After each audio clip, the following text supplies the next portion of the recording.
नाज़रीन, समाजी तंज़ीम आराई पाकिस्तान पारां अखियुनि जी मुफ़्त कैंप हाजी इमदाद अली मेमण जे सोकार सां 2 रोज़ा मटियारी में कैंप लगाई वई।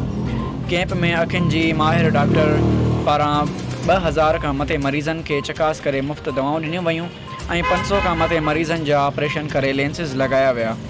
कैंप जो इफ्तिताह तंज़ीम आराई पाकिस्तान जे सरपरस्त सरदार अब्दुल मजीद आराई, सदर जमील अहमद आराई, समाजी अगवान हाजी इमदाद मेमण, यूथ विंग सिंध जे ऑर्गेनाइज़र रईस फ़हद आराई, समद आराई, इश्तियाक आराई, तालीमी माहिर अब्दुल हमीद आराई ऐं ॿियनि पारां कयो वियो।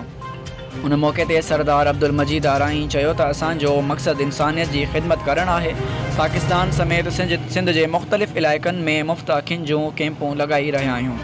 वधीक तफ़सील ॾिसंदा SMC न्यूज़ रिपोर्ट कुर्बान उमरानी। बिस्मिल्लाहिर्रहमानिर्रहीम। अल्लाह जी महिरबानी सां पूरे सिंध में तंज़ीम आराईअ जे तरफ़ों आई कैंप्स लॻंदियूं आहिनि ऐं अॼु जंहिं तव्हां आई कैंप में बीठा आहियो इहा हाजी इमदाद मेमण साहब जे तरफ़ों आहे ऐं 5 साल हिन खे थी विया आहिनि ऐं तक़रीबन 800-900 ऑपरेशन थी वेंदा आहिनि हिन आई कैंप में। पोयों रिकॉर्ड इहो आहे। हाणे कल्ह पहिरियों ॾींहुं अॼु ॿियो ॾींहुं ॾिसूं छा पोज़ीशन बीहे थी ऐं जेके बि हिते अचनि था मरीज़ उन्हनि खे रिहाइश बि ॾिनी थी वञे, खाधो पीतो बि ॾिनो थो वञे ऐं जेकी बि सर्दी जे हिसाब सां सहूलियतूं आहिनि उहे बि मिलनि थियूं हिते, चांहि वग़ैरह खाधो पीतो सभु कुझु। ऐं इहो सिलसिलो असांजो दिसंबर ऐं जनवरी जा 2 महीना हलंदो आहे। इन खां पोइ मातली में लॻल आहे, शायदि आराई साहब जे तरफ़ों मूंसां गॾु वेठा आहिनि ऐं उन खां पोइ जुडो में आहे आई कैंप, उन खां पोइ गुलारची में आहे। मरकज़ी तंज़ीम जो chief organiser youth wing Sindh आहियां। अॼु अलहमदुलिल्लाह पंहिंजी आई कैंप जो 2nd ॾींहुं आहे हिते हैदराबाद में। हाजी इमदाद मेमण जी आई कैंप लॻल आहे हिते। अल्लाह जो शुक्र आहे, कल्ह अल्लाह जी महिरबानी सां कल्ह खां वठी 250 ऑपरेट थी चुका आहिनि। सो अञा प्रोसेस में आहिनि। अॼु अल्लाह बहितर कंदो इंशाल्लाह।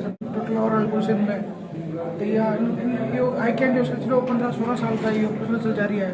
अच्छा, ॿिया जेके समाजी तव्हां कमु कयो था उन हवाले सां असांखे ॿुधाईंदा। असांजी तंज़ीम जो मतिलबु इहो न आहे की असां पंहिंजी अराई बिरादरी लाइ कमु कयूं। इनमें काफ़ी ॿियूं क़ौमियूं बची ज़ातूं बि थियूं। असां सभिनी लाइ असां कमु करायूं हर हाल में। जेको आहे वेठा आहियूं हाजी इमदाद मेमण जी आई कैंप में, जेको मरकज़ी तंज़ीम आराई पाकिस्तान जी तरफ़ां आहिनि ऐं मरकज़ी तंज़ीम आराई जी तरफ़ां दिसंबर ऐं जनवरी में मुख़्तलिफ़ इज़ला में ऐं मुख़्तलिफ़ लोकेशन ते कैंप लॻनि थियूं। सिंध जे तक़रीबन जेका बि इलाइक़ा आहिनि, जेका डिस्ट्रिक्ट आहिनि, सभु में हिकिड़ी कैंप लॻी। मुंहिंजो पंहिंजो मरकज़ी तंज़ीम आराई जी तरफ़ां आई कैंप ऐं तालके मातली डिस्ट्रिक्ट बदीन में हणाईंदो आहियां। 5 साल आहे मूंखे हिते। हाजी इमदाद मेमण साहब असांजो मोहतरम वॾो आहे, हुनखे 5 साल थी वियो आहे।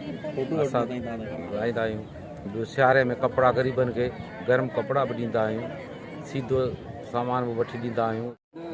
असांजी तंज़ीम जेका आहे तंज़ीम आराई पाकिस्तान जेका आहे उहो हिकिड़ो प्लेटफॉर्म आहे इंसानी जे हवाले सां इंसानी जी फलाह बहबूद लाइ।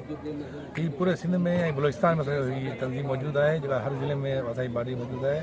ऐं को बि कुदरती आफ़त अचे थी हुनमें असांजी तंज़ीम जा जेका साथी दोस्त आहिनि सभु हर तरीक़े सां मानी टिकी या ख़ुश्क राशन या गरम कपिड़ा जेका या टेंट, बरसातनि में टेंट ॾिना, वरी तरपालूं ॾिनियूं। जिथे अॼु असां वेठा आहियूं हटड़ी मरकज़ तबलीगी मरकज़ आहे। हिते हाजी इमदाद साहब जो कैंप लॻल आहे। इन ई तरीक़े सां असांजा पूरे सिंध में कैंप लॻनि था। खैरपुर में लॻे थो, उमरकोट में लॻे थो, गुलारची में लॻे थो, न्यू दुम्बालो में लॻे थो, जेको बदी डिस्ट्रिक्ट में आहे, मीरपुर ख़ास में लॻे थो। जीअं त असांजी जेका तंज़ीम आराई जेको प्लेटफॉर्म तंज़ीम आराई वेलफेयर ट्रस्ट, उन हवाले सां उनजे प्लेटफॉर्म सां असां सॼे सिंध में तक़रीबन मुख़्तलिफ़ 15 खां 20 जेका असांजा आई कैंप लॻंदा आहिनि ऐं दिसंबर ऐं जनवरी में। मरकज़ी तंज़ीम आराई पाकिस्तान जी तरफ़ां हिकु आई कैंप लॻाई वई आहे। हीअ हाजी इमदाद मेमण जी तरफ़ां हिते कमु हली रहियो आहे। हीअ ॿियो ॾींहुं अॼु कैंप खे माशाल्लाह हलंदो रहंदो। तक़रीबन 15-16 साल आई कैंप सिंध में लॻनि थियूं।